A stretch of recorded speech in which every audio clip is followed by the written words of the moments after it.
Hey friends, Jordan Woods Robinson here from AMC's The Walking Dead and Blue Man Group, and this is PopXcast, where science fiction meets pop culture. We're a geek podcast for geek culture, so are you ready to get your geek on? Sit back, relax, grab some gluten-free, non-GMO popcorn, and let's dive into the world pop culture bliss.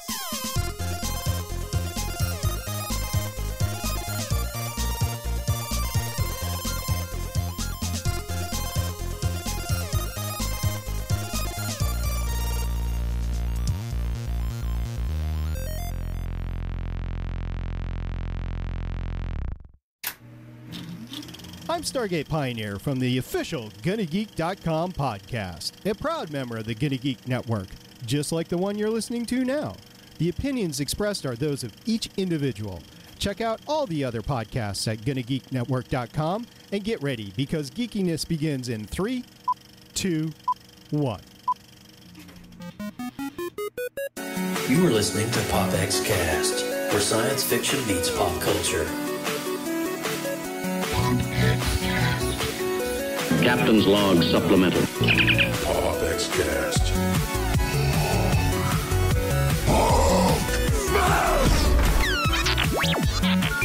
Hasta la vista, baby.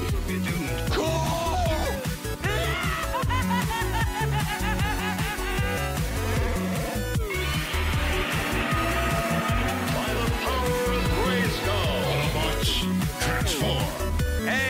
Excelsior!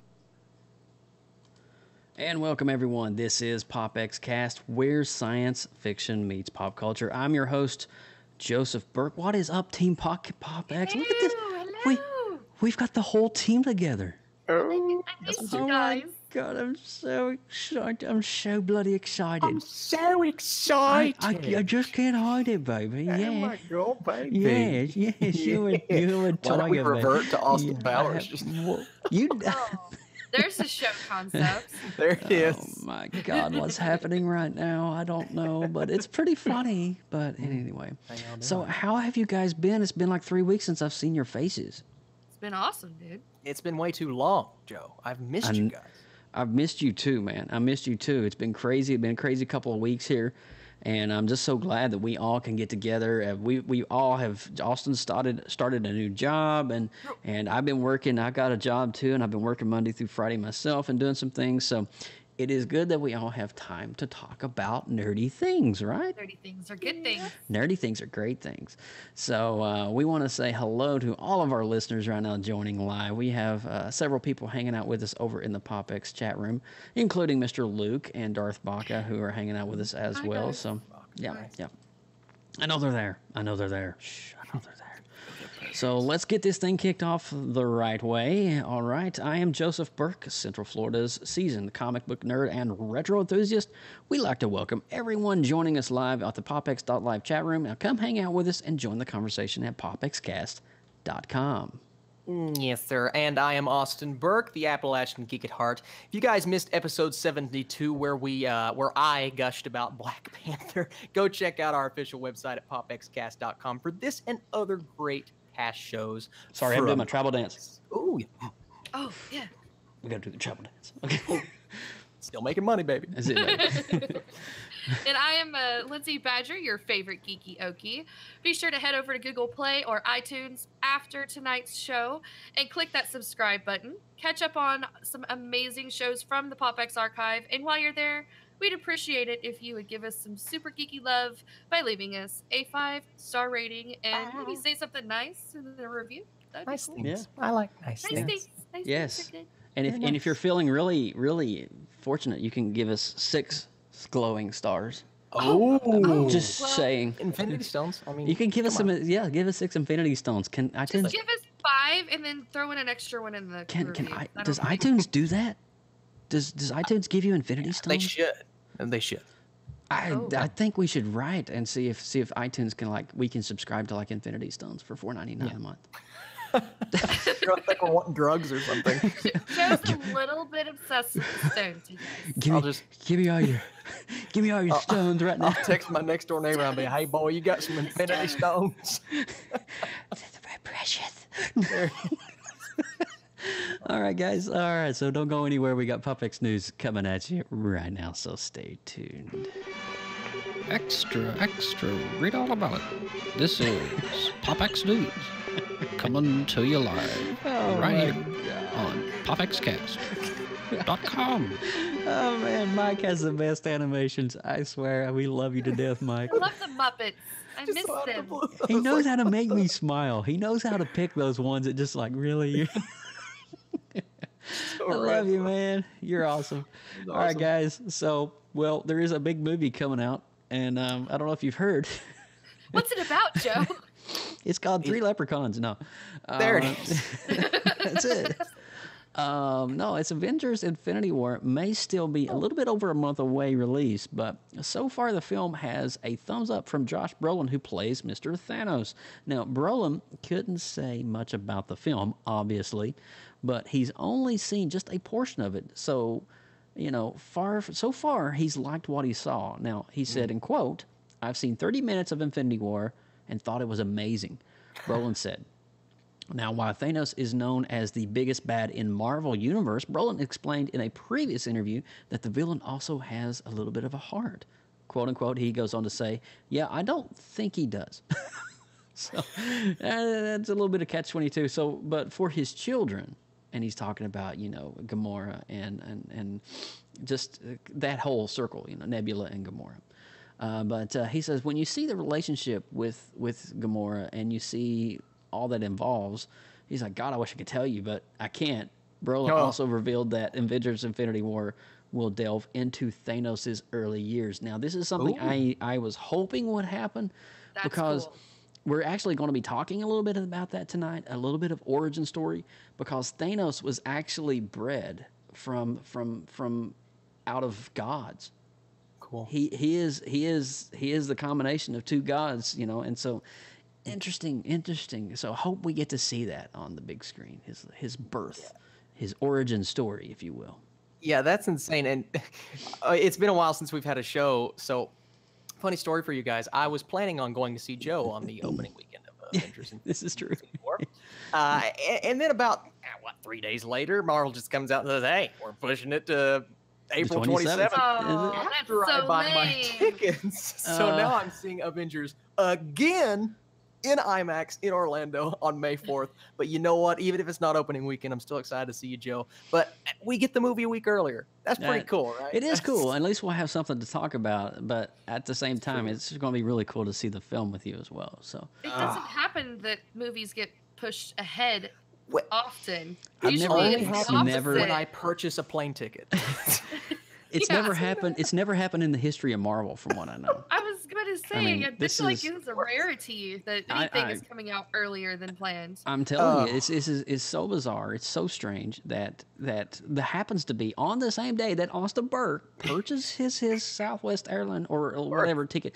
He is, you know what? Let's push it back a week. Yeah, we're going to push. Screw you, Austin. Yeah, whatever. Screw you. Yeah. You know what? I've had enough of Marvel. Let's talk about DC. Okay? All right, go for it. All right, go ahead. Kicking me off.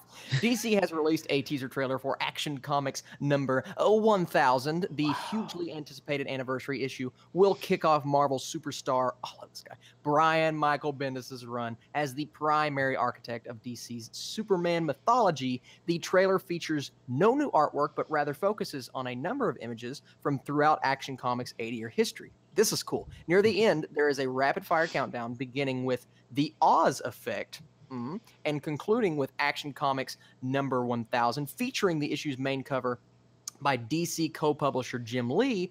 Action Comics number 1000 will be in stores on April 18th. So what do you guys think of this? This is pretty cool, and I'm a huge fan of Brian Michael Bendis' work. Mm-hmm.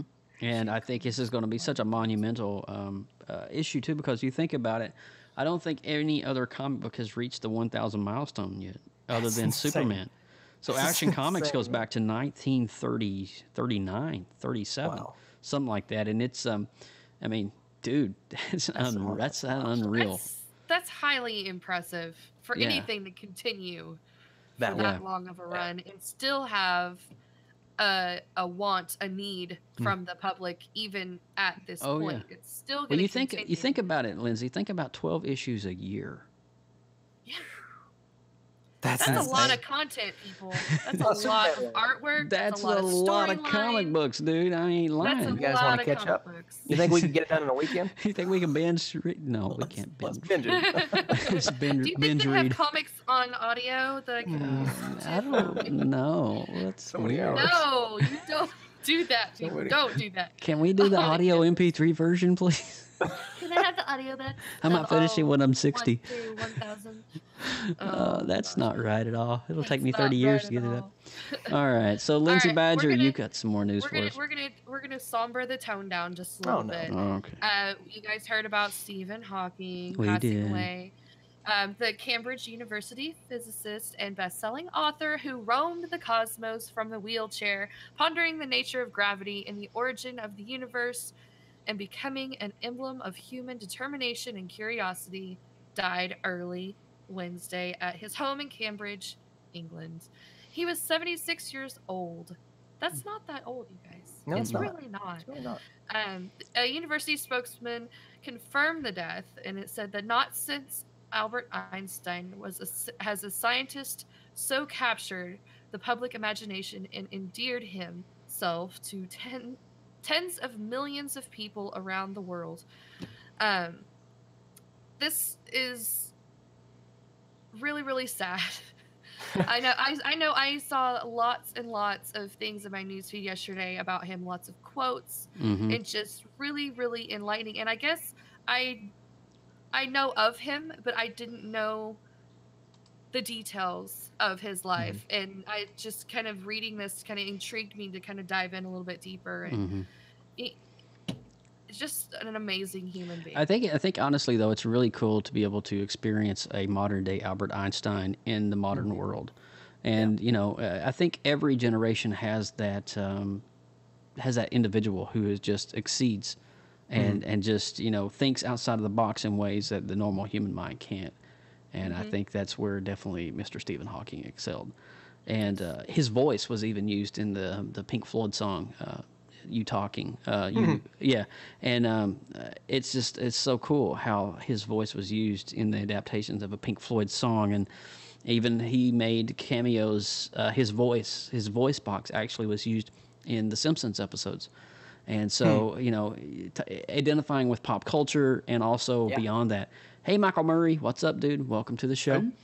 But yeah, I mean, it's definitely a great loss for society. But you know, at the same time, I'm relieved to know that his pain and suffering that he had to go through with his disease is no longer there. So, all right, hats off to you and the Hawkins family. He's reached legendary status, so he will always be remembered. Yeah, he's a legend for sure. Modern day Albert Einstein. There, you can't ask for more out of a life. No. Really. There's a really good movie if you guys haven't seen it, and all you PopX viewers as well. It's called A Theory of Everything, starring our boy from Fantastic Beasts, Eddie Redmayne, and he actually won the Oscar for that role. It came out, I believe, in 2014. I think it's the same year as Birdman, but it was a very, I mean, if you want to know about him, I'm sure there's documentaries out there, but this movie, I think, captured everything he was about, and a very accurate performance. So I encourage you guys to go watch that movie if you kind of want to celebrate his life. Nice. Absolutely. Nice pull, Mr. Burke. Nice pull. Gotcha, man. All right, so moving on from some sad news back to some more enlightening news that brings us some smiles. We're talking about Guardians of the Galaxy. Director James Gunn keeps on finding ways to expand the franchise mythos. Now, whether it's through continued discussions of the many Easter eggs hidden among Guardians of the Galaxy 1 and 2, or through the film's super popular soundtracks. In a surprising move, Gunn has now created an Awesome Mix Volume 0, a prequel installment of Guardians of the Galaxy mixtapes, which Gunn has now debuted over on Spotify. And he said, in quote, "I finally got around to making a Spotify playlist for the Awesome Mix Volume 1 and 0. Oh my gosh, the secret personal mix I made to play on the set of Guardians Volume 1. Now, especially for the drunken partying scenes in the boot of Jemiah. Enjoy," Gunn said, and end quote. Man, I love James Gunn. Me too. I do too. So awesome. I do know that he spent going into Volume 2, and this was documented. We may have, I think, as we even covered this on one of the news segments a few months back, several months before Guardians 2 came out, that he went into this like I don't want to say cocoon phase, but he went into this, he shut all the doors, shut all the windows, and just listened to music from that genre like nonstop until he found the songs that spoke to him and fit the story for Peter Quill. So pretty awesome little tidbit. And hey, if you guys want to experience it, Volume 0 on Spotify. Can I share a cool now. Guardians moment with you guys? Absolutely. Okay. You guys know I have a daughter. She's 7. Mm-hmm. And whenever Volume 1 came out, she was still a little too young. She was still, no, it's not cartoons. I don't want to see it. So probably about a month ago, we sat the kids down and we watched, Volume 1. Then the next weekend, we watched Volume 2. My daughter was so invested. She paid such close attention to the storyline. I was really surprised that she was into it. Do you remember the first time Yondu died? Yeah. Oh, yes. She was a blubbering baby ball mess. That one hurt. It really did. She got up because she was watching on the floor in her beanbag chair. She got up out of her chair and came and crawled in my lap. And was just like, oh my gosh. I cried so hard with her. Yeah. It was just a beautiful moment that, thank you, James Gunn, for creating such an emotional connection with the characters. That one line, I ain't your father's son, I'm your daddy. Oh my gosh. One of the best lines ever Dude. in a Marvel movie. The fact that she was able at Michael such a Rooker. young age to connect that deeply with the storyline was just, that was the first big movie for her that I was just... And Yondu started out a villain and became the hero in the end. Yeah. I mean, what a great... Anyway, I mean, that's just... That's my good No, that's moment. a great feel-good story. That's a good story, for sure. I think that's a testament to James Gunn, too. I mean, the guy he can do anything. He can give you a moment or a character and just, he can think about it for days. Well, he knows how to pull on your heartstrings. He does, absolutely. He knows how to do that very well. And so, I think that's why a lot of people resonate with Guardians. And he pulled on mine. So let's shift into Black Panther. Another movie that really, it tugged on the heartstrings, but it also has been tugging on the box office for the last couple of days. As Black Panther heads into its 4th weekend. Oh my God, this is unreal. Projections for another massive box office haul and could end up crossing the 600 million mark. Wait for it, at the domestic. This is in the United States. U.S. domestic box office. U.S. Okay. By the time the weekend is done, currently Black Panther has now cleared $1 billion. Worldwide. $1 billion. It passed The Dark Knight, the #1 solo superhero story, and it's going to catch the Avengers potentially in the United States. So right now, is the Avengers the #1? The Avengers overall is the #1 superhero movie of all time, followed by Black Panther. But Black Panther could still catch it domestically. I don't think it will worldwide. Well, but you know what? I think we said it on our last podcast. I think Black Panther not only appeals to the Marvel fans, but to the actual culture and society of the African culture, and just everything from the music to just the style and the tribes and the color and the vividness and the beauty. Yes, it resonates with everybody, regardless of your skin color, and I think that is so awesome. And I think it's probably why this movie is selling so much, at the box office. And there's a lot of people seeing this movie that do not go see films. I mean, I have seen countless stories on television of, I watched this movie. I've not watched a movie in 4 years. Yeah. Hey, but listen, Avengers Infinity War, those people are going to be hungry. If they really like Black Panther that much, they're going to be hungry to see more in Wakanda. And you see Wakanda in the Infinity War trailer.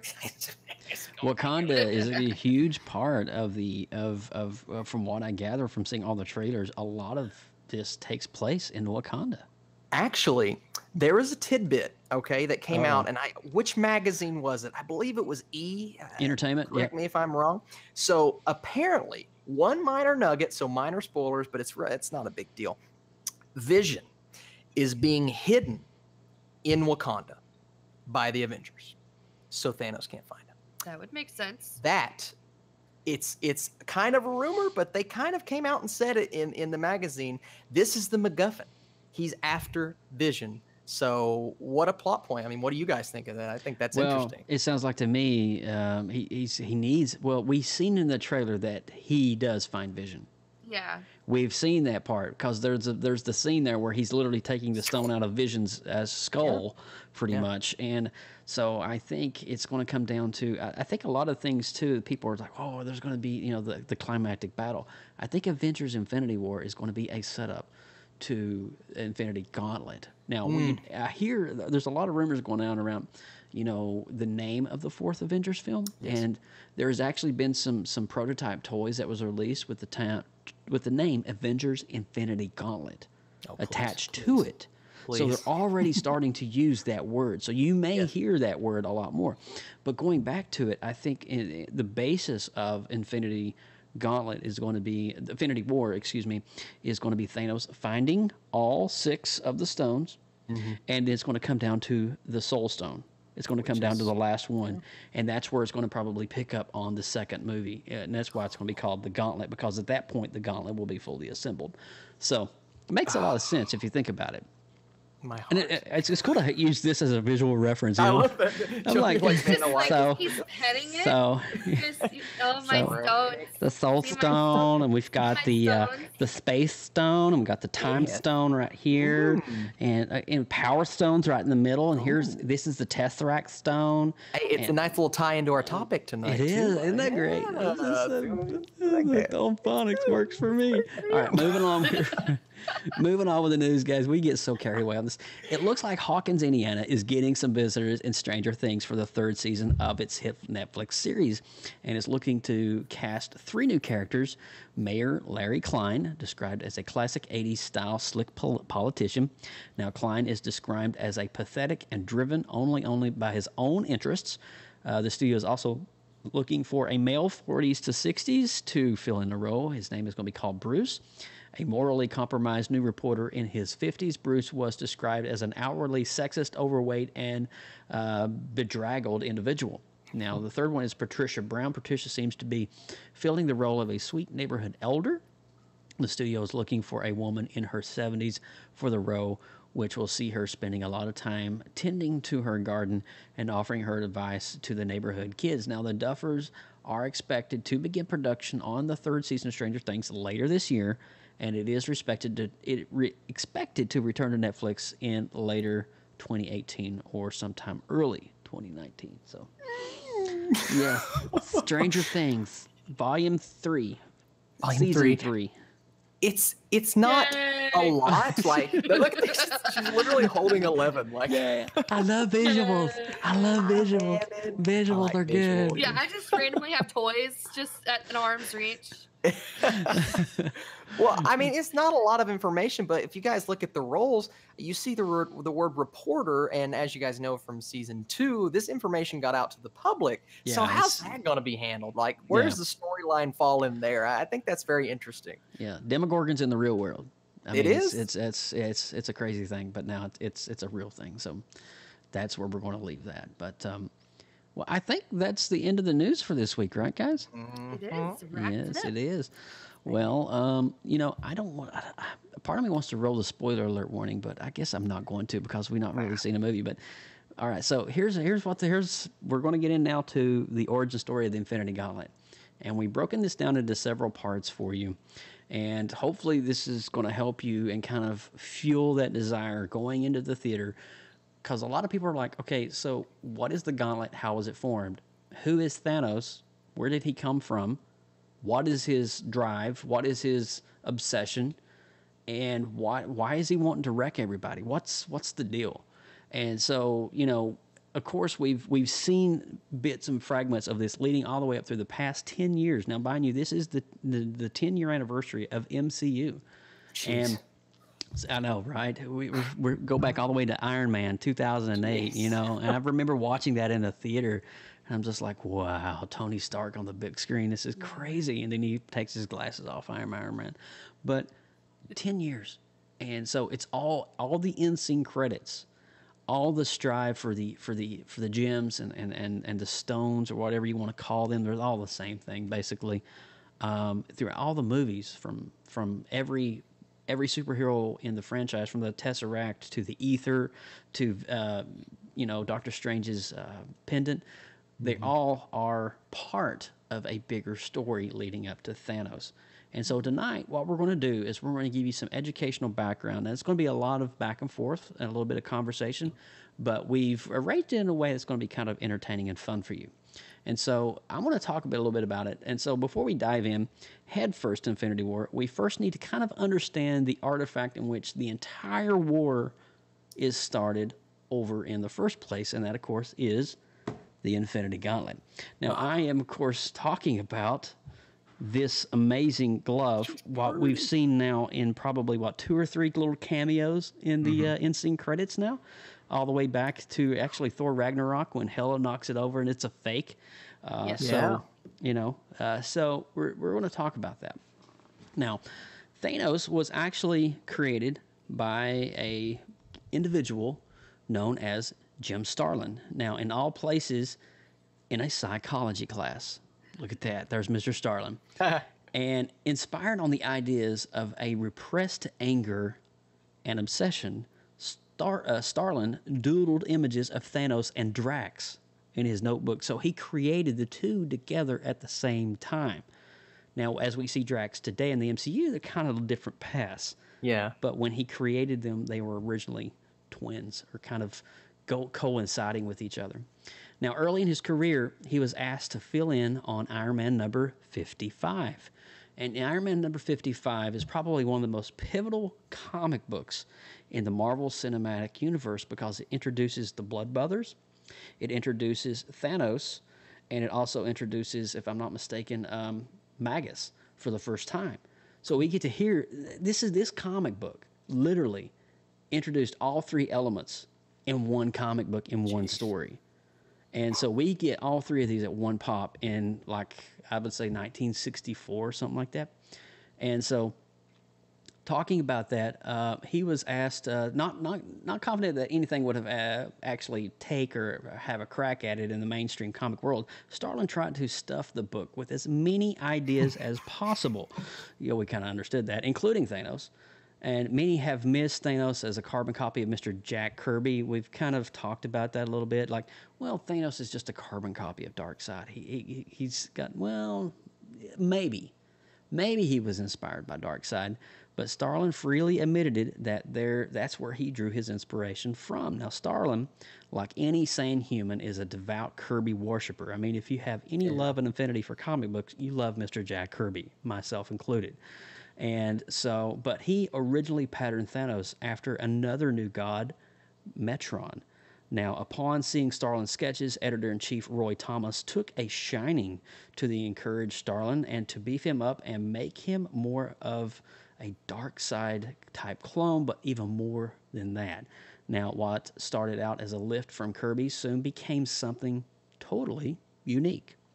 Now, Thanos' name was also derived from the Greek god, the idea of Thanatos, which is the personification of death and oblivion. Kind of fits the moniker, right? So, and so the Infinity Gauntlet is a cosmic artifact that grants the wearer of it, whoever yields it, complete mastery over the 6 infinity gems in it, which is time, space, power, soul, mind, and reality, granting omnipotence. Omniscience and omnipresence. So you are Alpha, Omega, and then some. Does that make sense? You become godlike. And so it's really crazy when you think about that. So it was assembled by the Mad Titan Thanos, who used the gauntlet's power to wipe out half of the universe to impress his love for Mistress Death. Oh, that's sweet. He's obsessed with death. So sweet. So Mistress Death resurrected Thanos to correct an imbalance in the fabric of universe, in realization that there are more people alive than ever died.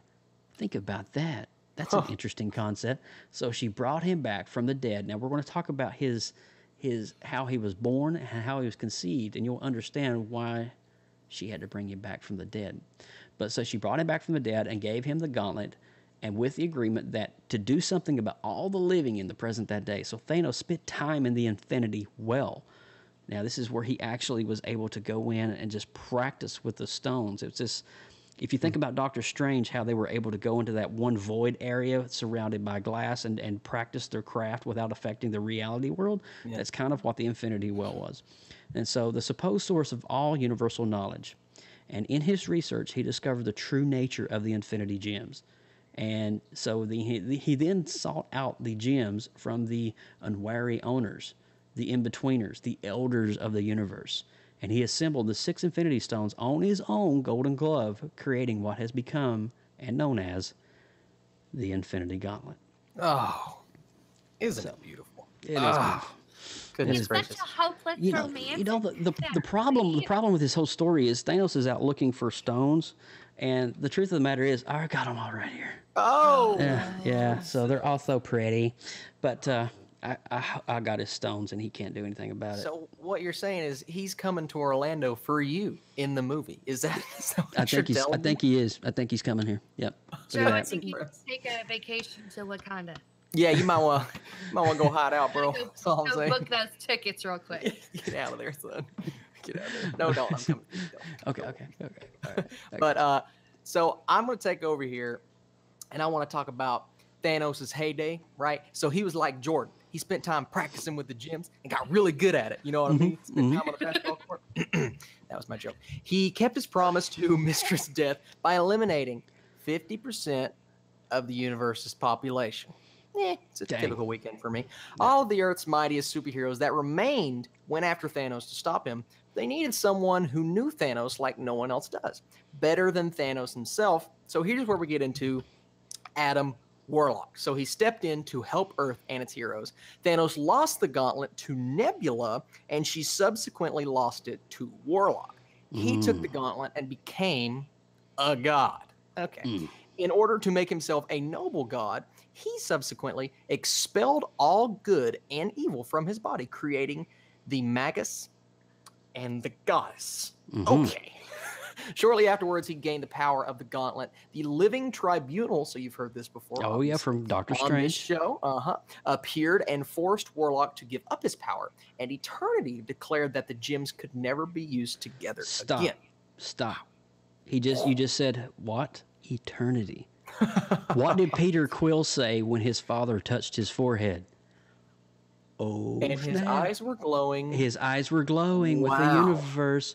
Wow. So, does this tie into MCU? You bet your bottom dollar, because they've already dropped the Living Tribunal and Eternity in MCU movies. Are you kidding me? It's all happening. It's happening. Okay, that is insane. No, that's insane. The gems were split up among Warlock and his closet companion. Whatever he does in the background is fine. Well, hey, we're not judging Warlock. We're just here to tell a story. His closest companions, Moondragon, Drax, Pip, Gamora, and secretly giving the last one, "What are you doing, man?" to Thanos. What are you doing? The group minus Thanos became the Infinity Watch. Yep. Yeah, those go. gold people. You got to watch out for those gold people. There's the Infinity Watch. And so the Infinity Watch is the watchers and keepers of the actual stones, gems themselves. And to make sure that Thanos or anybody else who's seeking the gauntlet cannot assemble them again.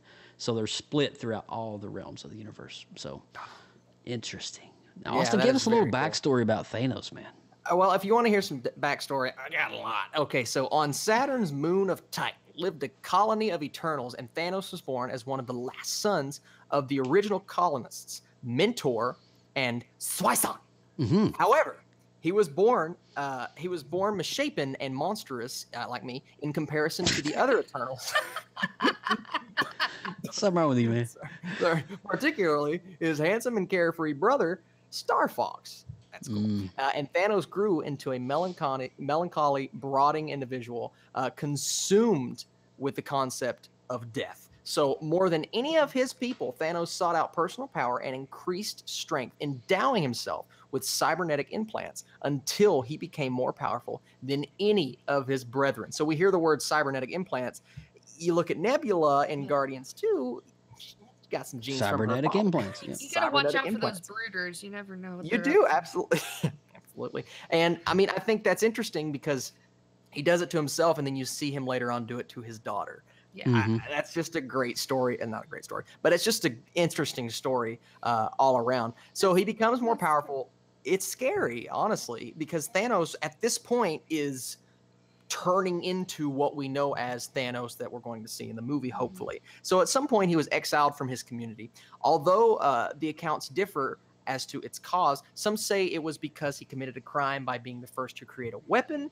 Thanos himself once claimed that he vivisected his own mother in an attempt to investigate how someone consumed with death, such as himself, could have come into being. Now that is a sad story. Thanos he dissected his mom, dude. That's literally horrifying. Yeah. There's you an R-rated Marvel movie. That is a.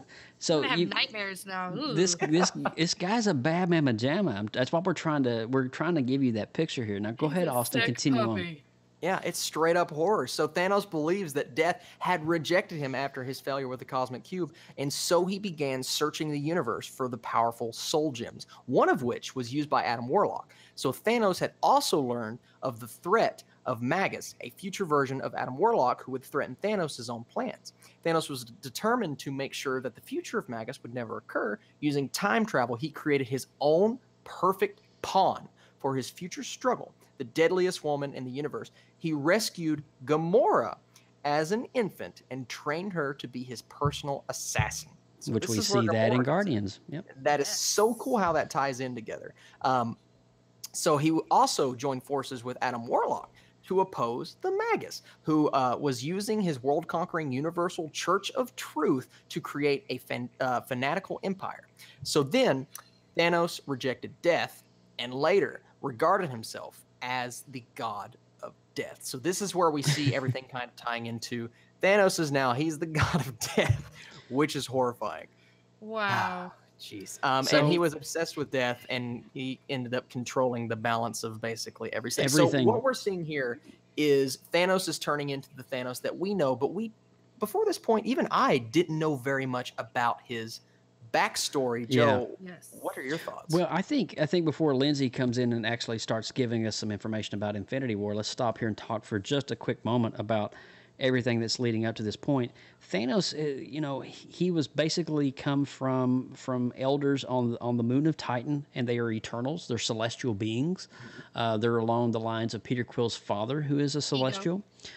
So they have, that's why, the Eternity name came up, and you've got the Living Tribunal and all that stuff. That's why all these names are coming out.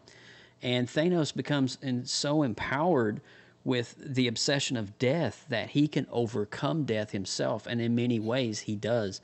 And what happens is in the comics, according to the comic books, when he kills 50%, he actually reverts time back, and everybody in the MCU worships Thanos as a god.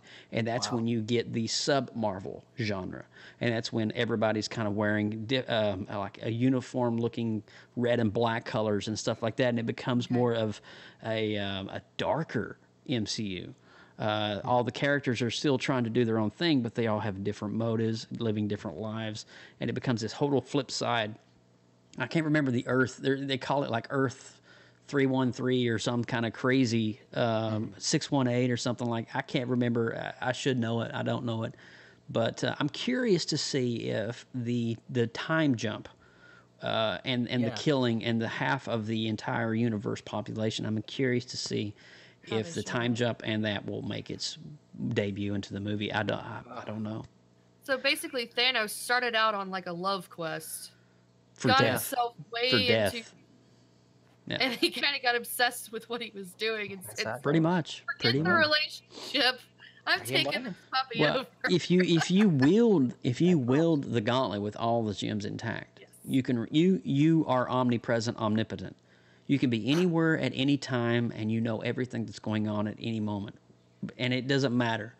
And so you can revert time. You can go back 50 years or 5,000 years. You can go ahead 50 years or 50,000 years.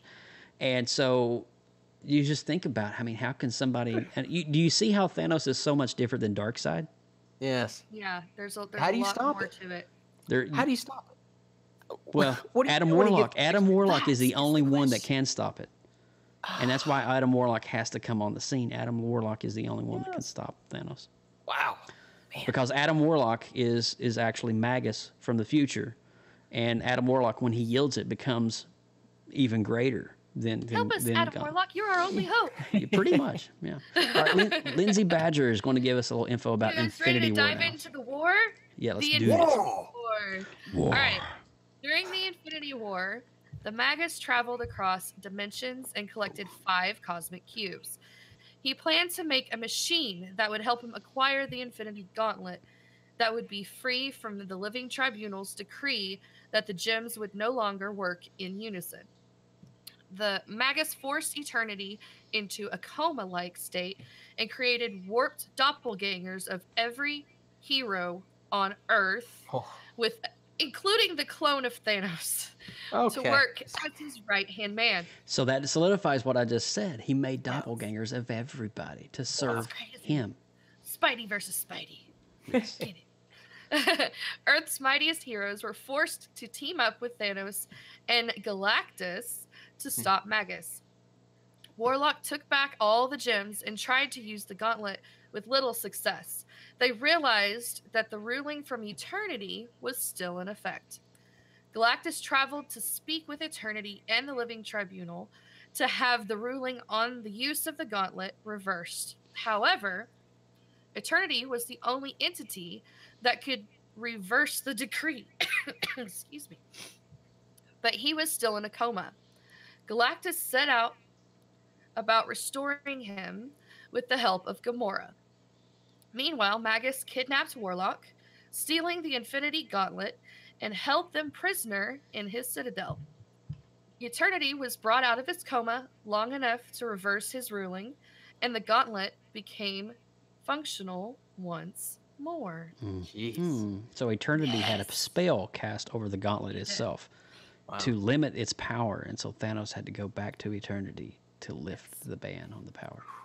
All right. So Magus began adjusting to his new power and unleashed all of his doppelgangers against Earth's heroes. Magus then froze everyone and teleported them into his citadel to become his trophies. Oh, that's fun. That's kind of Grandmaster style. But he was ambushed by Thanos, who had been fighting on his own doppelganger in another part of the citadel. Warlock broke free of his restraints and grabbed onto the gauntlet. Because of his greater knowledge of how to use the gauntlet and the fact that the reality gem, which Warlock inserted into the gauntlet, was a fake, he was able to overpower Magus and absorb him back into his body. Eternity and Infinity appeared, saying that no matter what the circumstances, the gems would never work in unison ever again. Wow. The gems were divided up once again amongst the Infinity Watch. So basically, Magus, you've heard us say that name, that is future version of Adam Warlock. That's like Cable coming back from Deadpool, if you think about it.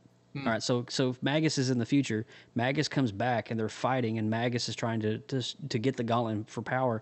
Adam Warlock comes on the scene and just absorbs himself, which is Magus.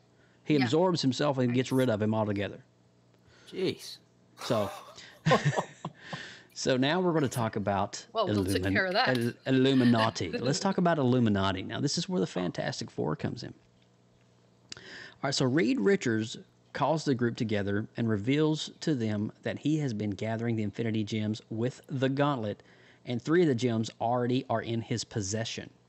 Now, after they manage to gather the remaining gems, the Watcher appears. We've seen the Watcher. Remember that from Guardians? The big guys with the big heads. All right, so the Watcher appears before them and warns them that Reed that the power and the Gauntlet contains is way too much for one man to wield on his own. Now, after some convincing, Reed gives up the gems, which are then divided up between the group, and with the help of the Watcher, are hidden far away from where anyone else may find them. Now, during the new Avengers, the Illuminati assembled the Infinity Gauntlet to prevent a universal incursion from destroying the 2 universes that were colliding with each other. Now, Captain America wore the gauntlet. He physically put it on and pushed the other Earth away from Earth 616. That's the coolest thing I've ever heard in my life. He literally wielded it and pushed the other Earth away so the two Earths would not collide. That's insane. That is mind-blowing. I just, how do you... Wow. So, I'm just going to leave that right there. But, all right, so Captain America. So, due to the immense amount of power required, there was a side effect which destroyed 5 of the 6 Infinity Stones and caused the Time Gem to ultimately disappear. Now, I do need to mention one small detail here, and to the other continuities on the Earth and in the Marvel Universe. In Ultimate Marvel Universe, the Infinity Gems actually combine to form 2 separate gloves. Oh, of course they do. Yeah. They are assembled by the various members of the Ultimates before being stolen by Reed Richards and his team of Dark Ultimates, with the Hulk initially donning them to battle his former teammates. The gauntlet and gems are later shattered, and the Dark Ultimates are defeated. And I have a really cool image here to show you guys. Let me see if I can pull it up here right quick. This is the Incredible Hulk wielding the Infinity Gauntlet. Check that out. That's, dude. Is that not sick? I mean, come on. That's just crazy. Both of them. Yeah. No, remember, they actually tear them apart. It becomes 2 to keep the gems more separated from each other. Okay. Crazy. So, Austin. Well, what are these crazy gems you're talking about? Well, that's what Austin is going to give us the lowdown here, because this we're getting towards the end of this segment, but Austin gets a really cool, distinct honor to tell us about the gems and their limitations and their power. So, Austin Burke. Well, y'all, if you want some gems, I got them. Okay, we've got a total of 6. You can look at Joe right now; he's doing his little. I feel like I'm on QVC right now. Act Joe. Now while the supplies last. Showing you what we got. Just turn that around there. 6 easy payments. Of however much we'll pay, baby. All right, so we have 6 gems here, and I think this is very interesting because even I sometimes have trouble distinguishing which gem is which. And of course, in the movies, they're not called gems; they're called stones. But to me, they are the gems, and you can see Joe is holding them right there. Look at that man's stones; aren't they beautiful? I have some beautiful stones, man. These are great. These are beautiful arts. They're so. Like they're so celestial. Are you tickling one of your stones? I am. I'm tickling the soul stone.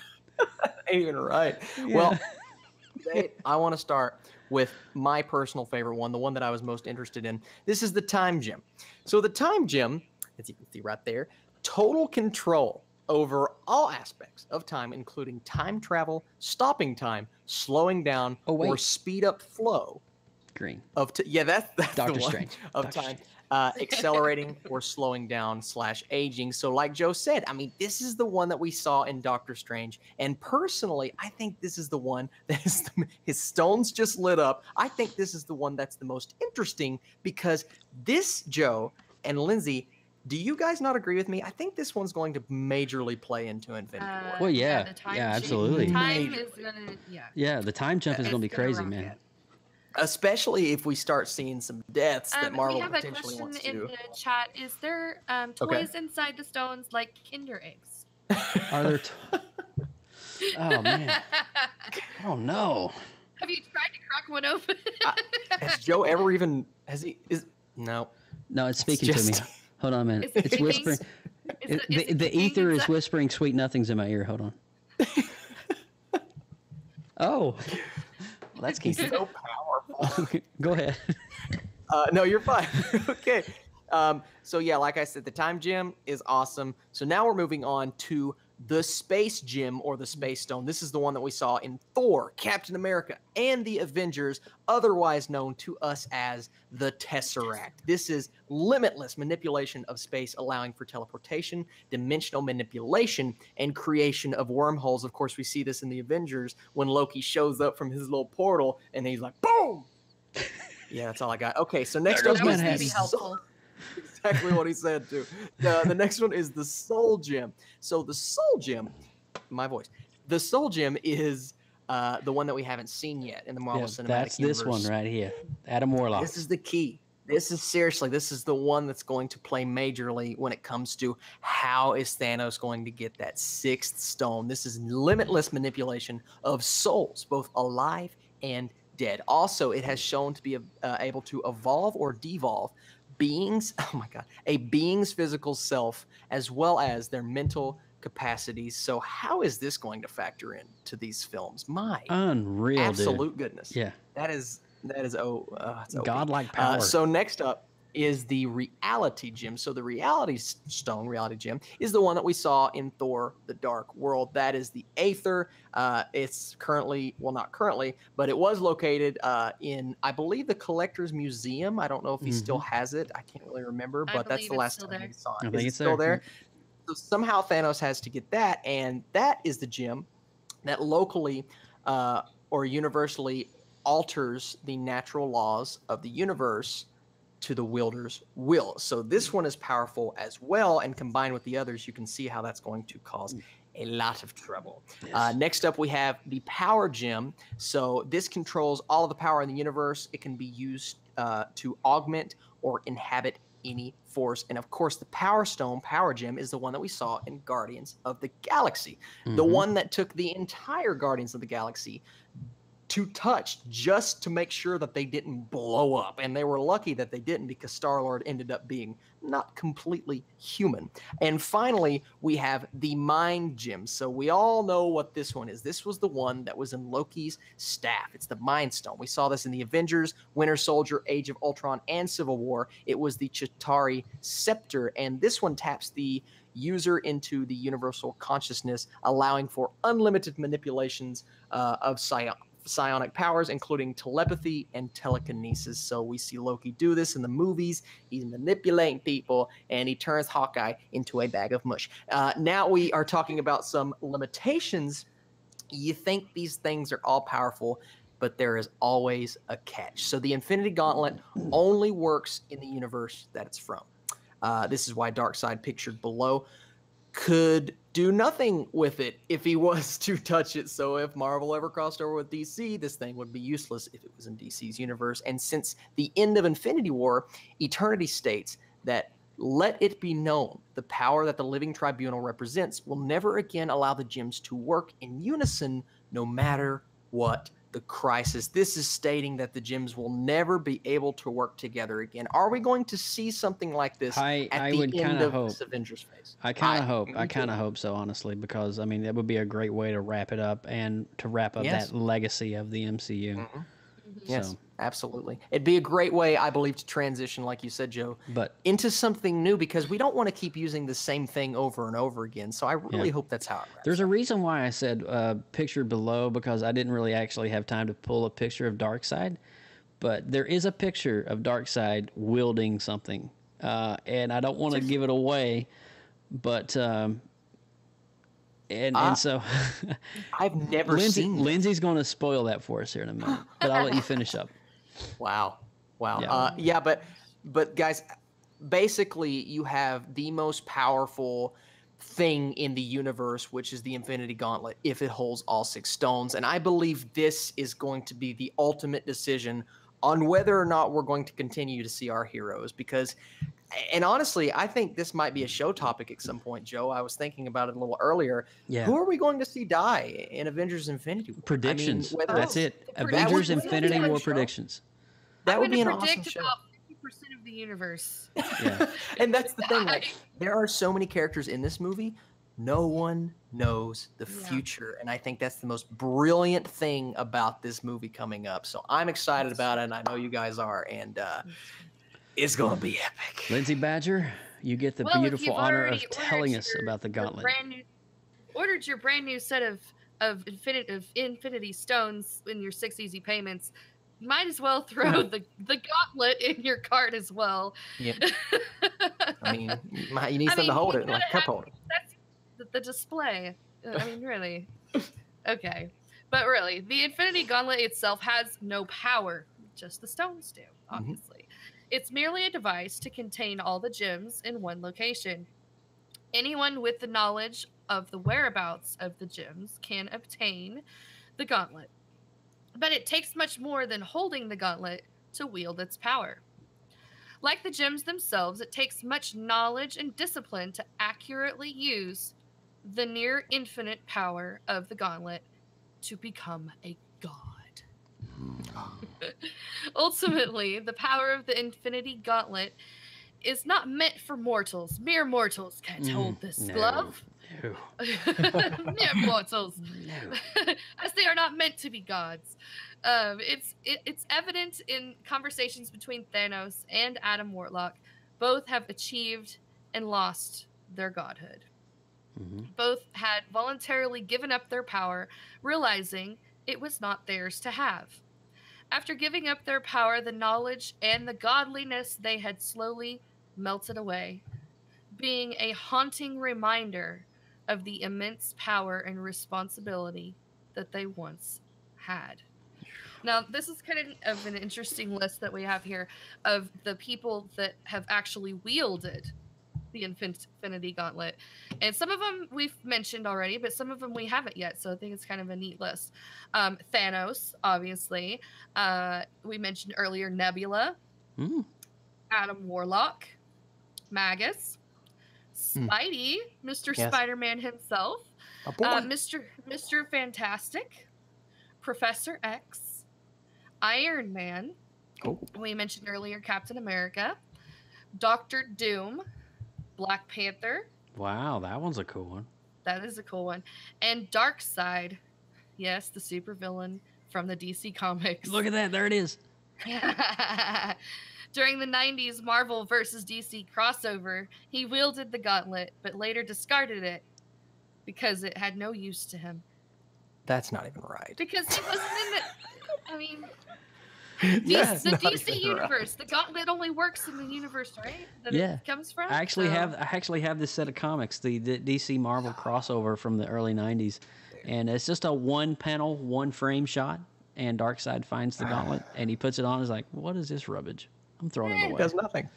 It does nothing for me. Nothing that I already can't do. So. Totally not my style. So, guys, that is our Infinity War Origin really series. Awesome preview. I would say it's more like a study guide. It is. Really good. Preface even of what's to come. So I wouldn't say there's necessarily spoilers, but it's something to keep your eyes out for, and maybe you can get a little more meaning out of the movies, knowing this stuff before watching the shows come out. I think Austin had a really good idea. Maybe we should do a podcast in a few weeks on Infinity War predictions, like the week before or a couple weeks before it comes out, and just kind of like talk about and see. And what we get to do is once we see the movie, we get to come back and see if we were accurate or just totally off, or because you never really know what Kevin Feige and clan have in store for us. And it's like watching Robert Kirkman from The Walking Dead. You know the comic books, but when you see it on TV, it's totally different. So completely different. Yeah. So hopefully, but we'll try and do that. And I think it's a really good. Hopefully you enjoyed tonight's podcast. We have had a really good fun time putting this together for you all. And it's been so awesome because make sure that if there's parts of this that you didn't catch or you had to leave the room, make sure you go back and rewind it because there's so many great information about the gauntlet, the gems, Thanos himself, his obsessions with death and just becoming a god. And so there's a lot of information here that is pretty vital going into the theater before April the 27th. So it'll kind of get yourself in the mindset of who Thanos is. So when you see his backstory, you can actually, whether it's comparable to what we just gave you or different, you'll be able to have a baseline going in, and you'll understand a little bit more. So you may have two different perspectives, or you may just have one perspective. Well, and we had talked a lot about celestial beings tonight too, and we did a whole different episode covering those in more detail too. If you're wanting to know more Adam about Warlock those and Celestials characters, we did a lot of that. That was we did. Stuff. That was a great episode too. On it was about 10 ago. We did Celestials. And so it kind of breaks down a little bit on what we did tonight. It tells you a little bit more about, eternity and the living tribunal and the God of Marvel Comics. There's an actual God overseeing the entire universe. I think we dove into death a little bit more too in detail. We did. As well. We did. It was really fun. But guys, we're getting ready to wrap things up here. Austin, why don't you lead the way here and help us wrap it up? All right, so I want to start off by saying we are part of an amazing network called the Gonna Geek Network. For all things even more geeky, head over to GonnaGeek.com and check out some amazing podcasts from our home network. I am Austin Burke. You can follow me on the following dating sites: Data Golfer, Diaper Mates, Gluten Free Singles, Clown Dating, 420 Singles, Mullet Passions, and Ugly Schmucks. Oh my gosh, gluten-free dating. Mullet so passions? Yes. Mullet? I guess farmers dating. I don't even know what to say to you right now, Austin. What was that about diapers? Diaper babies? Diaper Mates. Oh, Diaper Mates. Yes. What about BigBabyManchild.com? I'm sure that's real too at this point. Oh my gosh, we're gonna take him out back and hose him off. Oh, after the like, show. what's that wrong with that kid? All right, guys. You can find me, Lindsay Badger, at LR Badger all over the interwebs. And also make sure you check out PopXcast on all the social media outlets. We're on Instagram, Facebook, Tumblr, Twitter, and Pinterest. Everything is at PopXcast. And if you're old school, you can send us comments and suggestions via email at popxcast@gmail.com. And don't forget to go by our website, popxcast.com, for all of our future past shows and anything else neat, nerdy, geeky we want to put up there. You guys can check it out there. Absolutely. So I am Joseph Burke at Joseph Burke Arts all over the internet. And of course, hats off to my always amazing team PopX, Mike Ippolito, Lindsay Badger, and Austin Burke. Oh, hey. That's out. What's up, Doug? Cool. What's up? So Love cool. it. Every time I see Korg, hey, Doug's over there, but Doug's dead. Doug died. I'm Korg. Korg. Hey, Doug. Anyway. Hello. Oh man, it's so fun. I love it. So be sure to tune in. That's it for this episode 73. But 74, we're actually planning on doing one on Ready Player One as well. So before Infinity War comes out, we're going to be doing Ready Player One, and we're going to be doing Infinity War predictions. So it's going to be a great couple of episodes coming up in April. And of course, remember, kids. If you see a giant purple dude wearing a big gold glove, make sure not to get into his minivan, because trust me, his stones aren't candy. It's a trap. Trust me. PopX, over and out. Take care. Bye-bye.